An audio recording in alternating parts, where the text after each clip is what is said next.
Conventional wisdom suggests that the Earth is essentially a solid spherical mass, with an inner core of solid iron encased in a layer of molten iron, followed by stiffer mantle and the crust, before heading to the surface on which we all live. However, although this theory is almost universally accepted as absolute fact, it is only an educated guess, with no solid proof to back it up. The fact is that we have never been anywhere near to the center of the Earth. So, with that in mind, theories that state the Earth is in fact hollow and even able to support life should be treated the same way as the widely accepted aforementioned theory. As you might suspect though, most scoff at this notion and dismiss it entirely without any further investigation. However, throughout history, many prominent and respected minds, thinkers, and even military veterans have presented detailed theories as to what lies deep within our planet.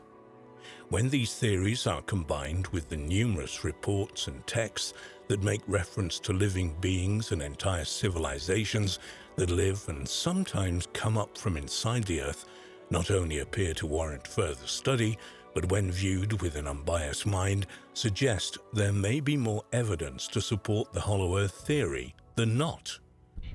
Both sides of the spectrum seem to agree that the moment of inertia of the Earth indicates that there's a concentration of mass around the very center of the planet, with further research along with seismic data appearing to show that this mass to be a solid sphere. Hollow Earth theories vary on exactly what the mass is, with some stating that it could be a magnetic core, while others suggest that it is a central sun. This is particularly interesting as modern science seems to suggest that the center of the Earth could indeed be as hot as our sun. In ancient times, Buddhists believed that the Earth was hollow and that it housed a race of supermen and women who would venture to the surface via tunnels. Buddhists even kept guards at the entrances to these tunnels to the inner Earth, said to be in Tibet. In other Tibetan, Indian, and Hindu texts, an ancient kingdom called Shambhala is described, said to be located deep within Inner Asia, while other texts from India, such as the Ramayana, speak of the Avatar Rama, a great blue being from deep within the Earth. In the 1600s, as Western cultures were beginning to come out of the Dark Ages, where science and free thought was frowned upon by the Catholic Church, many scientists and philosophers murdered by the Church as heretics, there were prominent and influential figures who had come to their own conclusions about the Earth and if it was hollow or not. It should also perhaps be noted that although these thinkers were no longer forced to operate in secrecy under the threat of death, they were still kept a very close eye on by society's elites. Edmund Halley, perhaps best known for his discovery of Halley's Comet, was just one who theorized that the Earth was indeed hollow during this time. Using much of Isaac Newton's work on gravity to prove his theories, he claimed that the Earth was hollow and had a shell around 500 miles thick, had an innermost core, and was capable of supporting life. He went on to state that an atmosphere filled the space inside the Earth and that the outer shell and the inner core both had their own magnetic poles that caused them to rotate at different speeds. Leonid Euler, a Swiss physicist, also proposed that the Earth was hollow during his time in the 1700s. Like Halley, he claimed that the Earth had a very thick outer shell, but at its core was a central sun. The sun, he claimed, provided heat and light for the inhabitants of the inner Earth. Interestingly, Euler went on to claim that the inner Earth could be accessed through huge entrances both at the North and South poles. It's claimed by some people today that such applications as Google Earth have purposely attempted to hide these entrances, although there are some photographs that appear to show the opening that Euler claimed. As recently as the 1940s, there have been claims of an inhabited inner world, perhaps none more high-profile than those made by Admiral Richard Byrd following Operation Highjump in 1947. Operation Highjump was a multinational effort led by the United States to establish a base at the North Pole. On the 19th of February 1947, Admiral Boyd led a squadron of planes over the North Pole. He claimed that he could see vegetation and animals that shouldn't have been there, and ultimately that he saw a huge opening that led inside the Earth. However, perhaps even stranger, Byrd stated that out of nowhere there were strange flying crafts that got so close to them that they could see what looked like very similar to swastika markings on them. His airplane would not respond, and he was essentially in an invisible vice grip of some kind. Byrd went on to say that he was taken inside the Earth where he noticed great lakes and vegetation, and that the inner Earth had an inner sun. He was greeted by the beings that resided there. They were, he claimed, concerned about humans in general, but particularly about nuclear weapons that were building up around the planet. Interestingly, there have been numerous UFO sightings in and around both nuclear power plants and on grounds where nuclear weapons are housed. It may be worth noting that there have been long rumors that Hitler himself had a keen interest in establishing a base at the North Pole, with the objective being to find the entrance to the inner world, believing that extraterrestrials or an advanced race would be found there. On the 5th of May 1947, the El Mercurio newspaper of Santiago, Chile, appeared with the headline article, "On board the Mount Olympus on the high seas," in which it quoted Byrd saying, "Admiral Byrd declared today that it was imperative for the United States to initiate immediate defense measures against hostile regions." Furthermore, Byrd stated that he didn't want to frighten anyone unduly, but it was a bitter reality that in the case of a new war, the continental United States would be attacked by flying objects which could fly from pole to pole at incredible speeds. Like Euler 200 years earlier, he also claimed that there were huge entrances to the inner Earth at both the North and South Poles. He repeated these views several times, including at a press conference in front of the world's media, before he was hospitalized and ultimately forbidden from holding press conferences on the subject again. Byrd died in his sleep in 1957, maybe predictably, maybe not. There were quiet claims of foul play, although his official cause of death was a heart ailment. Perhaps also worth checking out is Byrd's son, Richard Byrd Jr., who was 6 years old in 1947 and had accompanied and witnessed his father's claims. He was found dead mysteriously in a New York warehouse and had, by all accounts, had various trying times during his life. Perhaps the most interesting of all the Hollow Earth claims are those made by the Native American Hopi tribe, who have lived upon the plains of northern Arizona for thousands of years. According to their ancient writings, it was here that their gods instructed them to settle and build up villages in the rock, which look very similar to modern apartment blocks. Here, they were taught to grow corn, beans, and squash, and thrived as a civilization. Key to the Hopi's existence was the Ant People, who had guided their tribe safely during two cataclysmic events. In the First World, which was destroyed by fire, and the Second World, which was destroyed by ice, the tribe had each time been guided by a strange cloud during the day and a moving star during the night until they came to the god-named Satu Knang, who in turn led the Hopi to the Ant People. The Ant People had lived on Earth since the first time and now housed themselves deep within the planet. They offered the Hopis safety until it was safe to return to the surface of the Earth, and also taught them skills such as food storage, rationing, and how to sprout beans inside the cavern under the ground. Not only is this another reference to the Hollow Earth theory, but it also lends a certain amount of support to the ancient astronaut theory and the Anunnaki. The Hopi word for ant is Anu. Anu was a Babylonian sky god, the Anunnaki. Not only this, but Naki in Hopi means friend. Ant friend, Anunnaki. Coincidence or evidence? We should perhaps stress that not everyone agrees with that interpretation.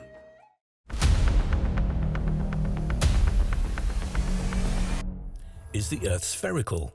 Well, no, it's geoid, really, which means Earth form. Because it's not a sphere, and because it's somewhat flattened at the poles, we also have oceans, mountains, plains, and other geographical features that give it a unique shape, which is called a geoid. But it turns out that there is certain data and some stories that give us the idea of a hollow Earth. That is, a land that is like a ball that has air in the middle, that is, a shell of hundreds of kilometers thick but hollow in the center. Here we will tell one of the most amazing stories about the hollow Earth. The hollow Earth was a concept proposing that the planet Earth is entirely hollow or contains a substantial interior space, notably suggested by Edmund Halley in the late 17th century. However, the notion was first disproven in 1740 and again in 1774 by Charles Hutton. But was these conclusions accurate? There are still many who believe the Earth has a vast cavern system below our very feet. On the surface, the Mammoth National Park in central Kentucky encompasses around 80 square miles, but underneath lies a twisted labyrinth of limestone caves, creating a network that earns the title the longest cave system in the world. Richard E. Byrd, pilot of the US Navy, flew over the poles, both the Arctic and the Antarctic. With a small Fokker monoplane, he flew over the Arctic, passing through Greenland, Kings Bay, now Ny-Ålesund, and Spitsbergen, Svalbard, reaching the North Pole. As for the South Pole, in 1928 he set up a camp based on the northern tip of Roosevelt Island in the Ross Sea, with laboratories, workshops, warehouses, a radio station, and a hospital. This base was the Byrd Camp and his crew of 42 people for 14 months. Roosevelt Island is in the northeastern part of the Ross Ice Shelf. The ice-covered island off the coast of Antarctica is around about 90 miles long and 35 miles wide, and was discovered in 1934 by Admiral Byrd himself. It was, in fact, a perfect location for all base camps. At last, on November the 29th, 1929, he flew over the South Pole. This expedition and 3 others in 1934, 1939 and 1955 made Byrd a well-known explorer of Antarctica. But here we're going to focus on something that Byrd never spoke about in public, about what happened to him on one of his trips to the poles, but we know from third parties that he found the entrance to the interior of the Earth. The entrance to the centre of the Earth sounds almost like a bad 1950s sci-fi movie. But is there in fact any truth to this? Ariana and Agartha are the legendary kingdoms that is said to be located in the Earth's core. Though many remain sceptical, and rightly so, could Admiral Byrd's diary logs provide a tantalising truth, so amazing it's difficult to believe. Here we have access to his flight log about what happened on February the 19th, 1947. This would be an unofficial expedition, that's why it wasn't previously named. From his blog, we can read the following. I am not at liberty to disclose the following documentation in this writing. It may never see the light of public scrutiny, but I must do my duty and record here so that everyone can read it someday. We're going to avoid log entries that talk about routine issues, and we'll go directly to the substance. So registration begins at 0600 hours, 6 in the morning. 0900 hours, vast ice and snow below, yellowish coloration of nature is observed and dispersed in a linear pattern. Altering the course to better examine this color pattern below, reddish or purple is also observed. Circulating this area in 2 full turns, returning to the direction assigned by the compass, checking position again with the base camp, and transmitting information about colorations in the ice and the snow below. 0910 hours. Both magnetic and gyro compasses beginning to gyrate and wobble. We're unable to hold our heading by instrumentation. Take bearing with sun compass, yet all seems well. The controls are seemingly slow to respond and have sluggish quality, but there's no indication of icing. 0915 hours. In the distance is what appears to be mountains. It's no illusion. There are mountains consisting of a small range that I've never seen before. 0955 hours. Altitude change to 2,950 feet. encountering strong turbulence again. 1000 hours. We are crossing over a small mountain range and still proceeding northwards as best as can be ascertained. Beyond the mountain range is what appears to be a valley with a small river or stream running through the center portion. There should be no green valley below. Something is definitely wrong and abnormal here. We should be over ice and snow. To the port side are great forests growing on the mountain slopes. Our navigation instruments are still spinning, the gyroscope is oscillating back and forth. 10:05 hours. I alter altitude to 1400 feet and execute a sharp left turn to better examine the valley below. It is green with either moss or a type of tight-knit grass. The light here seems different. I cannot see the sun anymore. We make another left turn and we spot what seems to be a large animal of some kind below us.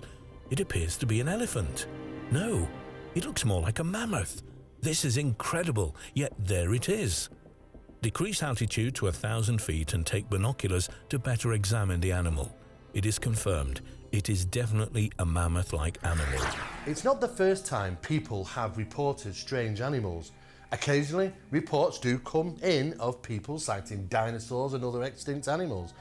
Unusually, it's locations where humans are pretty scarce. If we take for an example the woolly mammoth, well, they were once thought to be legendary creatures. They weren't even identified as extinct species until around about 1790s, I believe. Could it be that Admiral Byrd witnessed some sort of aberration or experienced something more profound, like a portal or doorway to another reality? Report this to base camp. 10:30 hours. Encountering more rolling green hills now. The external temperature indicator reads 74 degrees Fahrenheit. Continuing on our heading now. Navigation instruments seem normal now. I'm puzzled over their actions. Attempt to contact base camp. Radio is not functioning. 11:30 hours. Countryside below is more level and normal, if I may use that word. Ahead we spot what seems to be a city. This is impossible. Aircraft seem light and oddly buoyant. The controls refuse to respond. My God, off our port and starboard wings are a strange type of aircraft. They're closing rapidly alongside. They're disc-shaped and have a radiant quality to them. They're close enough now to see the markings on them. It's a type of swastika. This is fantastic. Where are we? What has happened? I tug at the controls again. They will not respond. We're caught in an invisible vice grip of some type. 11:35 hours. Our radio crackles and a voice comes through in English with what perhaps is a slight Nordic or Germanic accent. The message is, "Welcome, Admiral, to our domain. We shall land you in exactly 7 minutes. Relax, Admiral, you are in good hands." I note the engines of our planes have stopped running, but the aircraft is under some strange control and is now turning itself. The controls are useless. 11:40 hours. Another radio message received. We begin the landing process now, and in moments the plane shudders slightly and begins a descent as though caught in some great unseen elevator. The downward motion is negligible and we touch down only with a slight jolt. 11:45 hours. I'm making a hasty last entry in the flight log. Several men are approaching on foot towards our aircraft. They are tall with blonde hair. In the distance is a large shimmering city pulsating with rainbow hues of color. I do not know what is going to happen now, but I see no signs of weapons on those approaching. I hear now a voice ordering by name to open the cargo door. I comply. End of log. Some of these caverns can be huge. Of course, we don't believe we've probably discovered all these caverns which might be on planet Earth. We do know that vast systems like this do probably exist throughout the solar system. There's even rumours that there are vast cavern systems or some type of hollow area on our moon. So not only do we discuss the topics of hollow Earth here, we're also discussing the topics of the hollow moon. Yes, it's feasible. Things could exist like that. And yes, there is probably room for a civilization to actually live under the ground. After all, ancient civilizations around planet Earth have lived under the ground in periods of time in our past, and they are visible by cave systems that go deep into the planet and must have taken hundreds of years to construct. It's amazing what people can actually do. But is there civilization hidden away in Antarctica? That's the biggest question that we face here, and I don't really know for sure if that could exist or not. If so, then it's something that has really been well kept secret. Maybe that we'll learn more as years pass. Or excavations and exploratory science missions go across Antarctica and we do get that information. One thing is for sure, there are many people that are coming forward today utilising Google Earth as a piece of software to identify locations of interest across Antarctica. And it is a subject which is very well much in the limelight at the moment, especially regarding whistleblowers which are coming forward and saying that they were part of a military operation and involved with locating underground facilities throughout Antarctica that clearly are not our own. If that is the case, then we have to really start thinking, could there be some truth to these incidents? And was Admiral Byrd's diary logs actually real events which unfolded, which he made logs of? It's very difficult to know. But one thing is for sure, there's a huge amount of secrecy surrounding Admiral Byrd's diary logs. Where are they? And what was really written in them? It's really difficult to work out what's true and what's not here, but one thing is for sure, we have a huge mystery on our hand. Then, the Admiral describes from memory the following events because he could not register in his log moment by moment as he did up to this point. What follows is his conversation with whoever captured him. Byrd and Howie, his radio operator, get off their plane, escorted by their hosts on a kind of flying platform without wheels, and take them to a large room in a building that, according to his words, he'd never seen before in his life. In this room, they're invited to have a drink, a delicious drink, but not recognized by neither. Suddenly, a door opens silently and Byrd is invited to go and talk with the Great Master. On this door, he could see some inscriptions that he couldn't read. This Great Master is an old man, but with delicate features, and he asked the Admiral not to be afraid that he needed to talk to him. The Master told Byrd that he had been allowed access for being a good-hearted man and well known in the surface world. This surprised the Admiral, and the teacher continued speaking. "You are in the domain of the Ariani, the inner world of Earth. We shall not long delay your mission, and you will be safely escorted back to the surface and for a distance beyond. But now, Admiral, I shall tell you why you have been summoned here. Our interest rightly begins just after your race exploded the first atomic bombs over Hiroshima and Nagasaki, Japan. It was at that alarming time we sent our flying machines, the Flugelrads, to your surface world to investigate what your race had done. That is, of course, past history now, my dear Admiral, but I must continue on. Our emissaries have already delivered messages to the powers of your world, and yet they do not heed. Now you have been chosen to be witness here that our world does exist. You see, our culture and science is many thousands of years beyond your race, Admiral. Your race has now reached the point of no return, for there are those amongst you who would destroy your very world rather than relinquish their power as they know it." Antarctica has been a mysterious place for a long time, with people claiming that they've seen all sorts of strange things from there. There was, in the 1970s and to the 1980s, people who reported seeing a very large black hole over Antarctica. There was, in fact, one satellite photograph that circulated the internet. However, it turned out that it was actually part of the actual photographic process and the arm of the photographic telescope which caused this round hole to appear in the middle of the Antarctic. That was pretty much realised very quickly. However, it didn't stop people coming forward with conspiracy theories that there was a massive cover-up. There was a huge hole in the Antarctica where objects, flying discs and things would enter in and come out of. And of course, the governments of the world were keeping that very hush-hush. Truth of the matter is, there are some strange, unusual holes in Antarctica, cavern systems, caves. Could they be a place which are entrances to another world?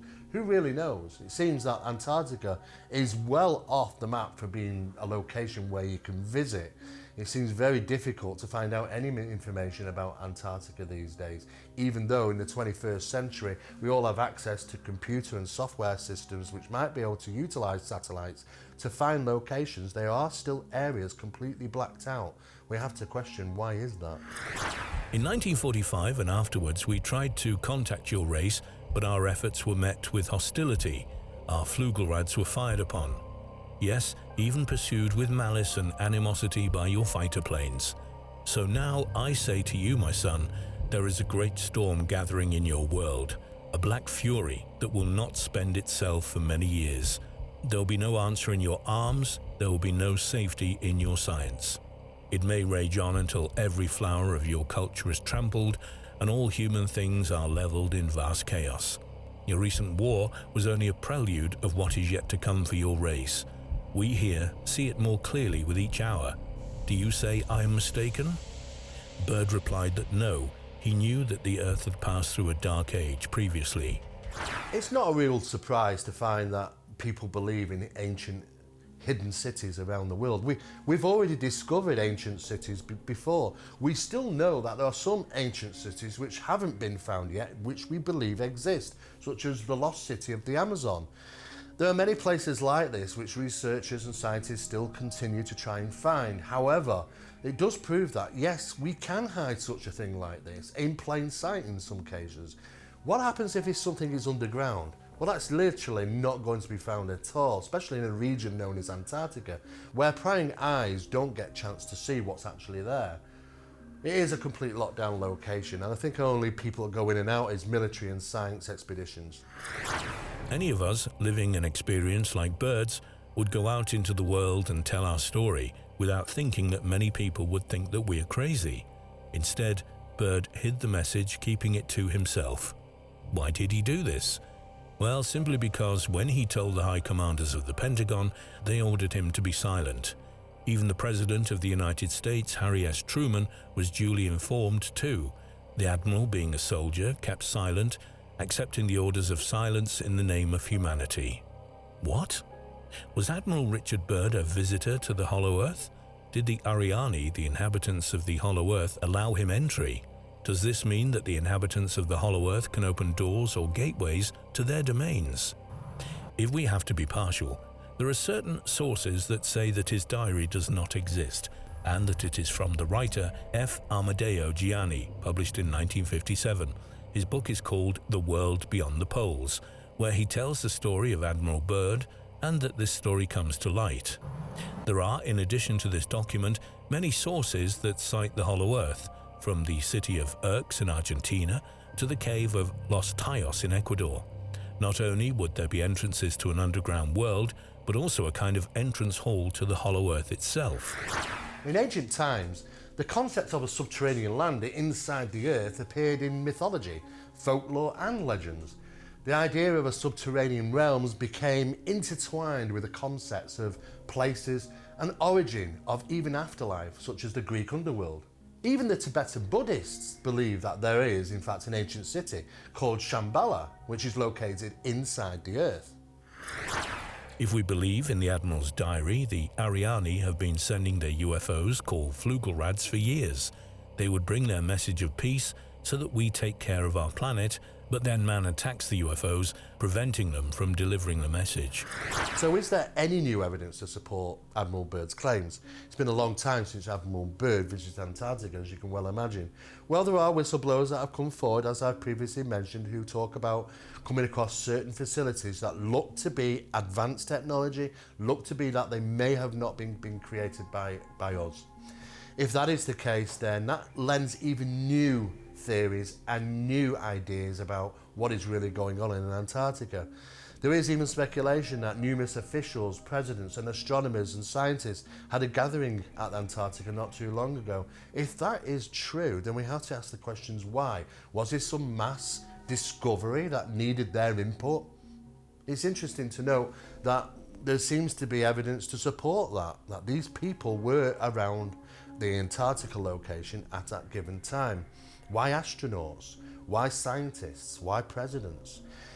It would suggest that something of major was discovered in Antarctica. And if that is the case, then could it have been this lost city, the lost city that Admiral Byrd claimed to have witnessed? Recall the case of the Battle of Los Angeles. A UFO of gigantic dimensions on February the 25th, 1942, flew over Los Angeles, generating alarm since the United States had entered World War II less than 3 months earlier. Was it a Flugelrad sent by the Ariane to try to stop the Second World War, and that it wanted to communicate with the high commanders of the United States? If so, obviously the dialogues between the Ariane and the humans ended before we started. Maybe because of this, we can never get in touch with the other inhabitants of our world.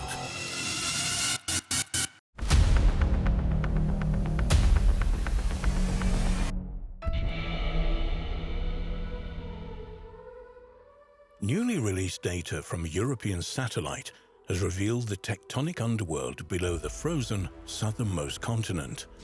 Researchers have created incredible 3D maps of Antarctica's tectonic underworld and found that the ice has been concealing the remains of an ancient supercontinent's spectacular destruction. It's well known to scientists that the exact geological makeup of Antarctica's innermost land, located in East Antarctica, is yet to be discovered. What else awaits discovery in this mysterious continent? Antarctica today is divided into 3 distinct regions: East Antarctica, West Antarctica, and the Antarctic Peninsula, with each area containing a different topography beneath. The ice of the Antarctic Peninsula, for example, conceals a spine of mountains projecting northwest from the inside of the continent. East Antarctica, the largest area, includes flat plains as well as mountains. The Gamburtsev mountain range is located here. Its mountains extend for 750 miles, with peaks rising above 11,200 feet, roughly the same height as the European Alps. This range is completely covered by over 2,000 feet of ice. The ground in West Antarctica is almost completely below sea level. The ocean bowl beneath this section was created during the last ice age, when the weight of the ice, which was considerably thicker at the time, pushed down on the bedrock.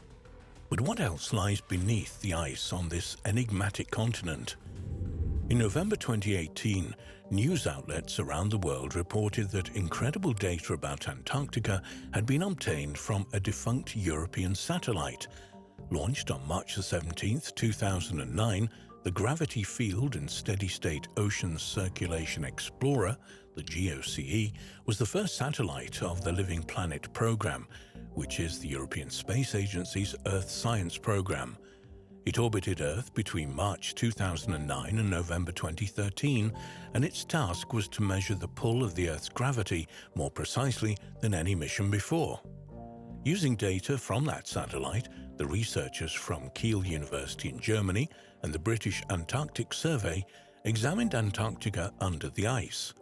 Analysis revealed rocky zones known as cratons in the Earth's lithosphere, a zone between the planet's crust and mantle. Cratons are the core regions of most tectonic plates. The team also found orogons, which are folded-up regions of plates that are the precursors to mountain ranges. It's by studying the number of cratons and orogons that scientists are able to compare the continental plates beneath Antarctica with other regions around the world. GOCE's newly discovered cratons are believed by scientists to represent the remains of ancient continents, and they reveal important information about how Earth's modern-day continents are structured, especially Antarctica. But data from the decommissioned satellite not only produced a global gravity map, but also revealed local gravity changes with a resolution as small as around 50 miles.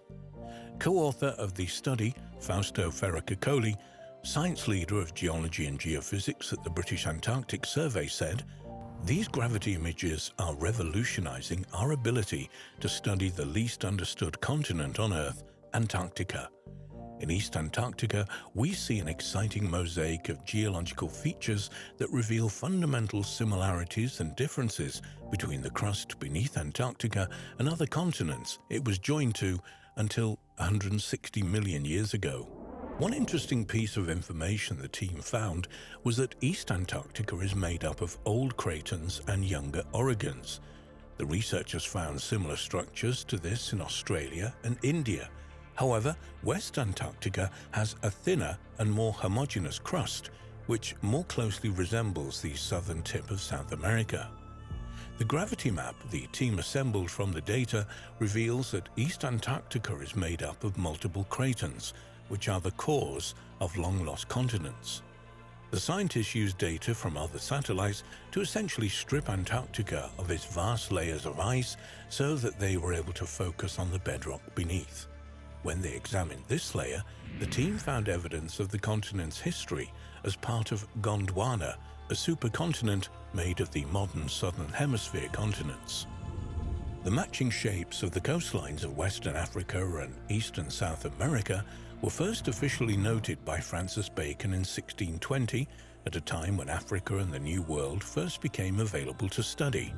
But the idea that not all the continents of the Southern Hemisphere were once joined in one great supercontinent was not put forward in detail until hundreds of years later.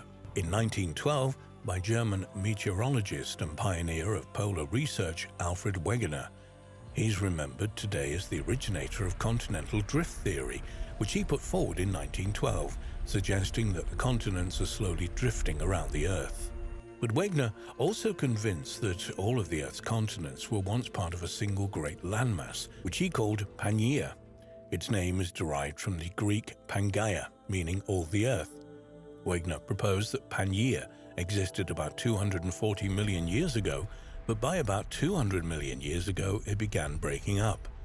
Over millions of years, Pangaea eventually separated into pieces that gradually moved away from one another. These pieces slowly formed the continents we recognize today. Nowadays, scientists believe that several supercontinents like Pangaea have formed and broken up over the course of the Earth's history.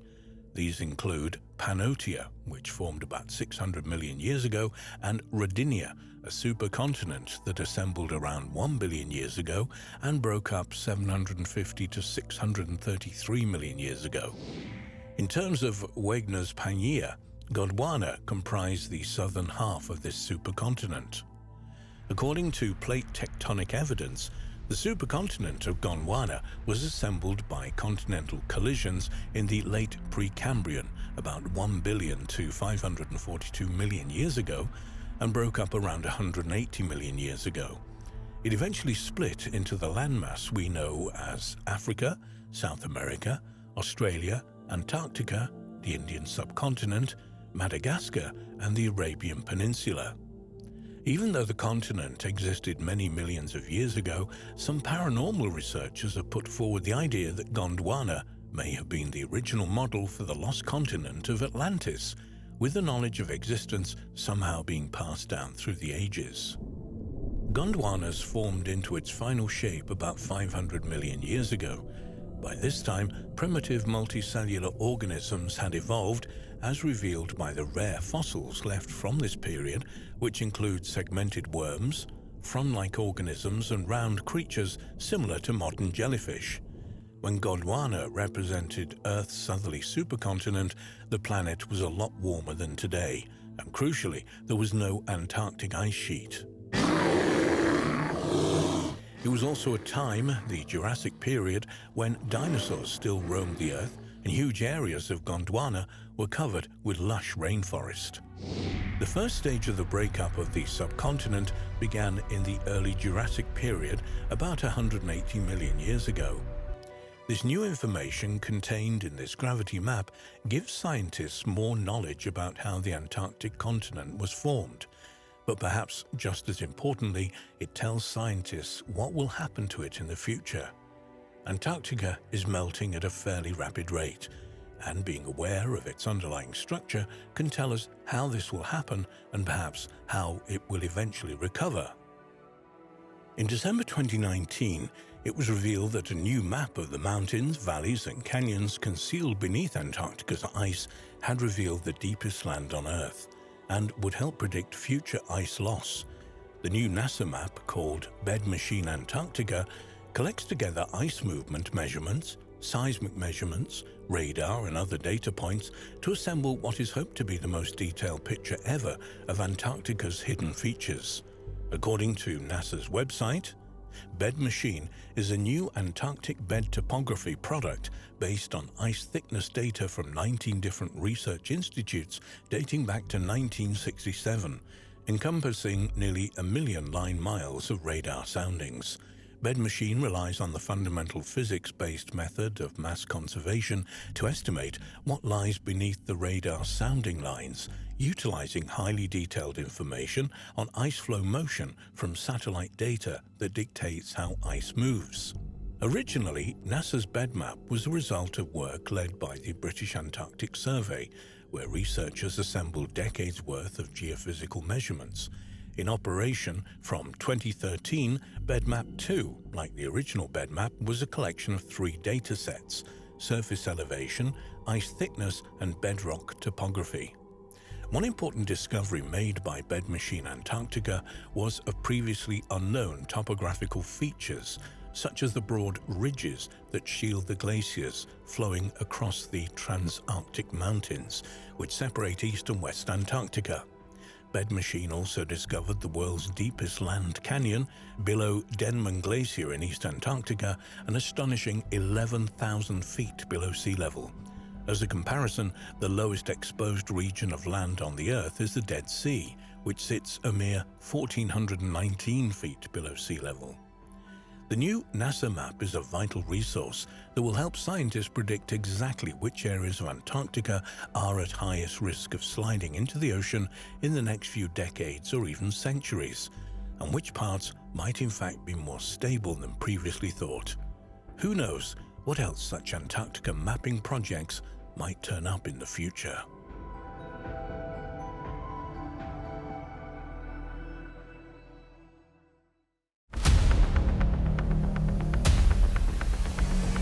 Secret alien or Nazi UFO bases in Antarctica. It's an intriguing idea and popular with many ufologists. Now, whilst admitting that reality is often much stranger than fiction, which is this, reality or fiction? As always, let's take a look at the evidence. The notion that Nazi Germany had a secret UFO base in Antarctica is one of the most famous ideas associated with the end of the Second World War. Specifically, that a number of secret factions of Nazis escaped and set up a secret underground base to aid in the development of their top-secret flying saucer program. Such stories have been circulating for decades, adding uniquely to popular theories about alien visitors that remain a hallmark of modern UFO lore. This idea has had renewed attention during the past few years, thanks to widespread attention given to a 2006 discovery by Ohio State University scientists who found a gravitational anomaly located below Wilkes Land, Antarctica. This has been interpreted by some as being the long sought-after secret Nazi UFO base. However, it has turned out to be simply an impact crater with a typical mass concentration at its center. It should be noted, firstly, that there is some legitimacy to the idea of a Nazi presence in Antarctica during the years leading up to World War II. In fact, the icy continent's strategic importance prompted an expedition by Germany between 1938 and 1939. This remains a significant contributing factor in the beliefs that the Nazis may have tried to establish a permanent stronghold at the South Pole. It is also well known that a variety of advanced aircraft had been designed by the Germans towards the end of the war, including suggestions that some of these resembled flying saucers. Though in fairness, no verifiable reports have been found that would indicate the veracity of the claims about Nazi flying saucers. In large part, the crux of the entire Nazi UFO affair has long remained centered around a device known as Die Glocke, or the bell. This was a conjectured Nazi weapons project, rumoured to have been anything from some kind of experimental anti-gravity device to a special anti-aircraft weapon. Unfortunately, there's a lack of good source material about Die Glocke that can help support the case that such a device ever existed. So what, apart from the expeditions carried out by Germany during the 1930s, might serve as the genesis of these legends about a Nazi UFO base in the southernmost polar regions? This notion actually has less to do with anything the Nazis did, and instead appears to stem from a series of seemingly cryptic comments made by Rear Admiral Richard E. Byrd during an interview with International News Service correspondent Lee Van Atta. It's important to interject at this point that Byrd was a highly respected American adventurer and hero, known for his pragmatic and down-to-earth views and his proven extreme courage in the face of adversity. The interview, which took place on board the USS Mount Olympus in 1947, appeared in the Wednesday, March 5, 1947 edition of a Chilean newspaper, El Mercurio. Admiral Byrd declared that it was imperative for the United States to initiate immediate defense measures against hostile regions, potentially using Antarctica as their base. He further stated that he didn't want to frighten anyone unduly, but that it was a bitter reality that in the case of a new conflict, the United States could be attacked by, quote, flying objects which could fly from pole to pole at incredible speeds. As one can see, such wording easily lends itself to the idea of a connection between the Nazi UFO myth and something going on at the South Pole. What kind of perceived threat prompted Byrd to make such claims during the interview? Had some kind of danger actually existed in the southernmost extremities of Antarctica just after World War II? And if so, what was the nature of this threat? And could it have been associated with the technological carryovers from Nazi Germany, as some UFO researchers have already speculated over the years? Byrd had been tasked with leading the ill-fated Operation Highjump, which occurred between late 1946 and early 1947 and involved an extremely heavy military presence. Hence, some in UFO circles have gone so far as to suggest that Byrd's Operation Highjump represented a secret battle between US forces and a group of Antarctic residents with advanced Nazi UFO technologies. After all, what else might have sent Byrd and his scores of ships and aircraft packing so quickly, terminated 6 months earlier than expected after embarking upon this extensive and extremely well-funded military expedition? The theory about Nazi UFOs would also seem to explain Byrd's cryptic warning. However, on the contrary, it seems that what Byrd was actually discussing was the threat of an enemy nation getting to Antarctica and establishing military bases there before America. In fact, although details about it remained undisclosed for many years, the establishment of strategic bases had been precisely what the American presence during Operation Highjump had aimed to do. And, as regards the brevity of the expedition, rather than bumping into secret Nazi bases and their armaments, Byrd and his company encountered a relentless and unconquerable enemy, Mother Nature. The brutal conditions during that winter had been creating huge problems. In one dramatic instance in January 1947, a sudden downwind managed to sweep a helicopter mid-takeoff directly into the ocean, leaving a narrow window of opportunity for the pilot to escape the icy waters and be rescued. There were plenty of other situations, however, where the servicemen involved weren't as lucky. Complications resulting from extreme weather conditions led to the loss of several lives during the short period that Operation Highjump was underway. Operation Highjump was terminated the following February, solely because of the worsening weather. Returning again to Byrd's cryptic statements given to El Mercurio, there was no need for enemy aircraft, standard or exotic, to be present at the time of Operation Highjump to validate Byrd's commentary. Because by the end of World War II, experimental jet engines were already in development, and within a few short years, planes that incorporated such technology would eventually revolutionize both military and commercial aircraft. Admiral Byrd would certainly have known about this, and spoke of the expectation that any military with a permanent presence in the South Pole might be able to use this strategic location to launch these aircraft that could reach any place on Earth within just a few short hours. No wonder he was concerned. There is another factor worthy of consideration here. Had Bird's statements about lightning-fast flying objects been somewhat exaggerated too?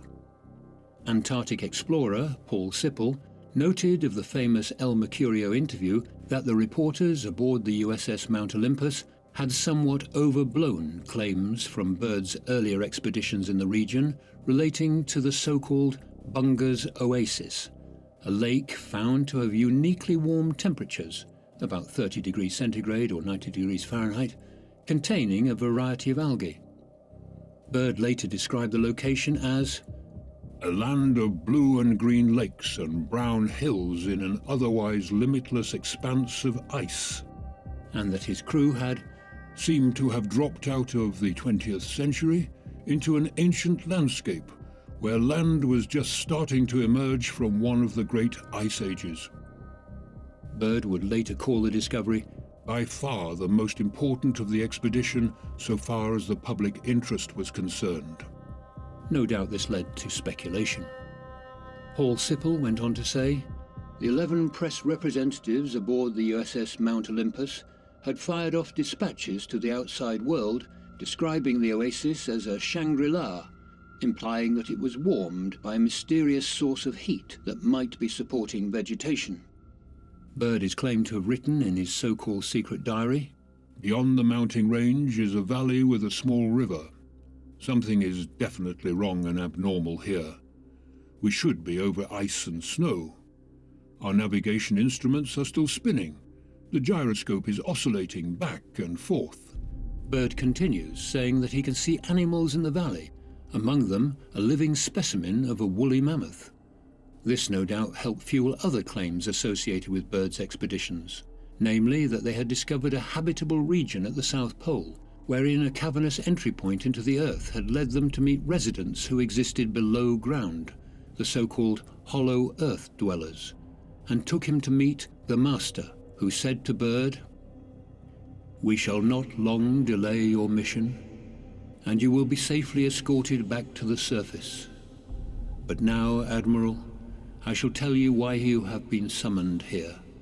Our interest rightly begins just after your race exploded the first atomic bombs over Hiroshima and Nagasaki, Japan. It was at that alarming time that we sent our flying machines, the Flugelrads, to your surface world to investigate. We have never interfered before in your race's wars and barbarity. But now we must, for you're tampering with a certain power that is not for mankind, namely that of atomic energy." A wonderful story, but unfortunately the secret diary has been definitively shown to be a fake.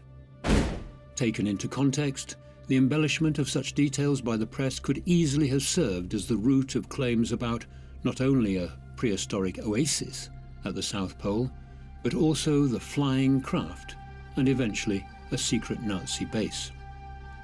Again, it seems likely that Bird had been making a general statement about the potential uses of enemy aircraft during the coming decades, in the sense that a hostile nation, should they ever establish a base at one of the poles, might use the area as a centralized point for launching attacks against the US mainland. Indeed, Bird had previously suggested that the US might wish to establish such a base at the North Pole. Hence it seems clear that he viewed the polar extremities as militaristically advantageous locations. Finally, Bird's phrase, "in the case of a new conflict," seems to further indicate that his statements dealt not with any existing menace, but instead with the potential for a future threat by an enemy nation. With World War II still fresh in people's minds, many at the time shared concerns such as these. All speculation aside, what we are left with is very little ground for believing that Operation Highjump ended prematurely due to the presence of hidden subterranean races, attacks by woolly mammoths, or even Nazi flying saucers. Few would argue, however, that the various grains of truth pertaining to Bird's historic operations have seeded themselves in the fertile grounds of myth and speculation, taking on a new and fascinating life of their own throughout the past several decades. One of the most significant researchers in this area is Micah Hanks, the author of Magic, Mysticism and the Molecule. In his book, he presents his investigative analysis of ancient magical practices, mystical states, and out-of-body encounters through altered states of consciousness. Micah also explores stories of mythical animals and lands, and critically for our consideration of Operation Highjump, secret advanced technology. Micah is fascinated that there continues to be growing interest in Antarctica and the talk of secret meetings being held there by US presidents, astronauts and scientists. One of the more recent discussions circulates around the discovery of an ancient civilization buried beneath the ice, a civilization that had a complex society. There have even been claims of frozen pyramids, photographs of which were published on the internet a few years ago. Dr. Mitch Darcy, a geologist at the German Research Center for Geosciences in Potsdam, said, "The pyramid-shaped structures are located in the Ellsworth Mountains, which is a range more than 400 kilometers long, so it's no surprise that there are rocky peaks cropping out above the ice. The peaks are clearly composed of rock, and it's just a coincidence that one particular peak has a pyramid-like shape. By definition, it is a nunatak, which is simply a peak of rock sticking out above a glacier or ice sheet. This one has the shape of a pyramid, but it doesn't make it a human construction. Pyramid-shaped peaks are very common. The Matterhorn in the Alps and Mount Búlandstindrið in Iceland are notable examples." Though there are many hard facts here, they do not deter the hardline theorists.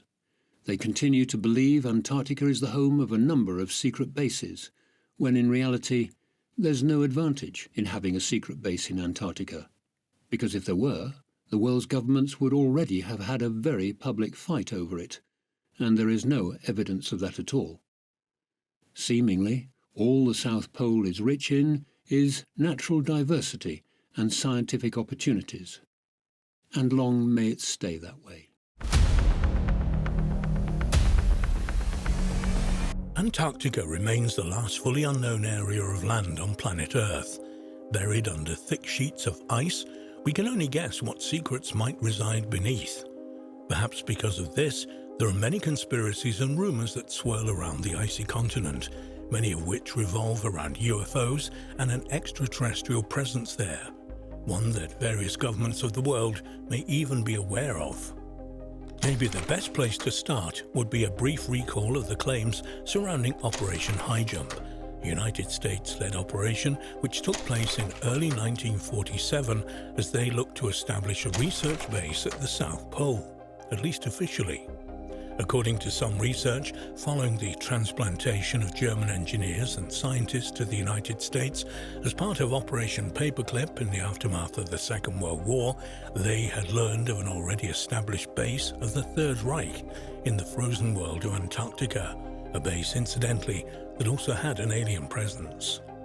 With an apparent cover story of wishing to establish a research base in place, the operation was led by highly respected naval officer Rear Admiral Richard Byrd, and it would be Byrd's own writings and testimony that would seemingly reveal the real reasons for the mission. On the afternoon of February the 19th, 1947, Byrd took to the skies for a reconnaissance flight over the frozen continent. However, according to his diary notes, flight entries and press conferences he would give in the days and weeks following the flight, instead of seeing thick, rugged sheets of ice, he found himself looking down on lush green vegetation, as well as mammoth-like beasts and other animals that he claimed shouldn't have been there. He would elaborate that he found himself looking at a huge opening, and that when he followed it, he found himself inside the Earth itself. It appeared he was flying over a huge city as he entered a mammoth cavernous opening. Then, things turned even stranger. Byrd claimed that something took over his plane, while at the same time, a voice came over the radio bidding him welcome.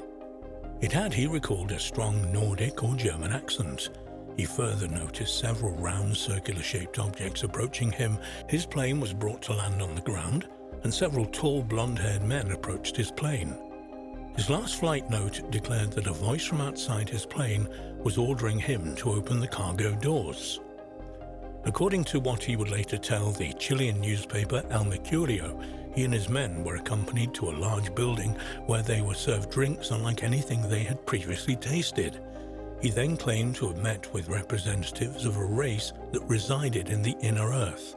They told him that they had been allowed to enter unharmed as they were aware of his noble character.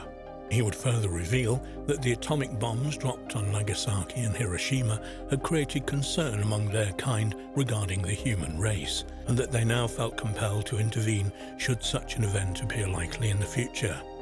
Perhaps most alarming of all, particularly in light of his statement that the inner race felt compelled to intervene in human affairs, was his claim that the United States military had to prepare for attack from objects that could fly from pole to pole at incredible speeds.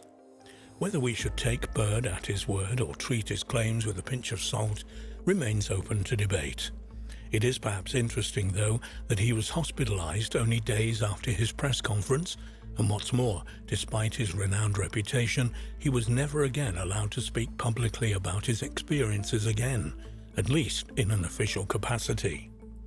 In his writings around a decade later, Byrd would write that he had been ordered to remain silent on his encounter for the sake of humanity. While the claims of Richard Byrd were one of the first mysterious events surrounding Antarctica, one of the most recent is no less mysterious or thought-provoking. It occurred at some point in the late 1990s or early 2000s, deep below the Russian research facility Vostok Station.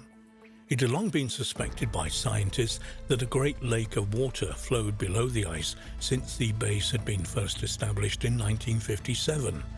The presence of the vast lake under the sheets of ice was finally confirmed in 1993 after 3 decades of tests and experiments by both Russian and British scientists. What is further interesting about Lake Vostok is that scientists believe its environment is very similar to that on Europa, one of the main moons of Jupiter, and a celestial body that many believe could well harbor life. And it didn't take long for the scientists with an interest in studying Europa to turn their attention to the lake under Vostok Station. It also didn't take long for conspiracies and alleged leaked documents to find their way into the public domain. The general thrust of the claims are that a secret and ultra-specialized elevator was painstakingly installed through the thick ice and eventually down to the environment below, including Lake Vostok. What's more, according to a whistleblower testimony from someone who claims to have worked on the project, Dr. Anton Padalka, who had sought sanctuary in Switzerland after allegedly abandoning the operation, they found a lot more than they were expecting. Padalka claims the team discovered a 14-armed octopus in the waters of Lake Vostok. This octopus was unlike anything they'd previously seen, with the glass octopus being the closest comparison. According to Padalka, not only did this being seem to have superior intelligence to a standard octopus, it could paralyze a person with its venom from 150 feet away. Even more remarkable, it had the ability to change its form and mimic a number of other aquatic creatures. By the time the research team had realized it could also assume the form of a person and mimic the crew, it was too late to save one of the biologists from being ripped to pieces by this apparent alien life form. It was eventually captured, whereupon Russian military officers arrived at the base and confiscated it. Its whereabouts now is unknown, but rumblings among the crew were that these would be attempts to weaponize the alien DNA of the unsettling aquatic alien, which would ultimately lead Padalka to publicly reveal what he knew. There have, of course, been further claims of bizarre and suspicious goings-on over Antarctica as the 2000s have unfolded. Many people have claimed to have spotted anomalous facilities and even crashed UFOs using Google Earth, for example. And while some of these are more convincing than others, they are all intriguing. Without a doubt, one of the most thought-provoking and unsettling claims of unusual activity involving potentially alien bases in Antarctica actually made the pages of the tabloids in 2016, following the claims of archaeologist Jonathan Gray. Gray would state that he had in his possession video footage filmed in Antarctica by an American television crew from California who had been missing since 2002, a short time after the footage had been recorded. Gray put forward that video showed spectacular ruins of the frozen continent as well as an intense American military presence. What's more, this unit themselves appear to be engaging in archaeological activity at the site of the ruins. For their part, the military in the region denied any such activity or knowledge of the missing television crew. Gray, however, insisted there was a massive archaeological dig taking approximately 2 miles beneath the icy surface, and more importantly, the United States authorities were using every power they could to block the airing of the video, as it would clearly show this. What does this mean for the claims of Richard Byrd? Was his revelation more accurate and authentic than many people give him credit for? And has the human presence in Antarctica since the end of the Second World War not been one of purely scientific research, but one of using research as a shield to protect the few praying eyes that are in this part of the world from witnessing discoveries and revelations that would not only change human history, but possibly alter our own collective future? And above all else, just what are the ruins of these great cities? Who lived there and when? Might we find one day that beneath the icy blanket these cities are the ruins of Atlantis? Might the disaster that overtook the legendary civilization have been part of a pole shift that sent the continent suddenly hurtling across the Atlantic to the southern regions? Might the presence of this advanced alien civilization, Atlantean or not, explain the alleged pyramid of the enigmatic continent that resides near the United Kingdom-owned Princess Elizabeth Station? All of this is speculation. Of that there is no doubt. But speculation that is surely warranted for such a mysterious, protected, and off-limits to most location. And speculation that will continue for the foreseeable future, or until the secrets of the seventh continent are revealed to all.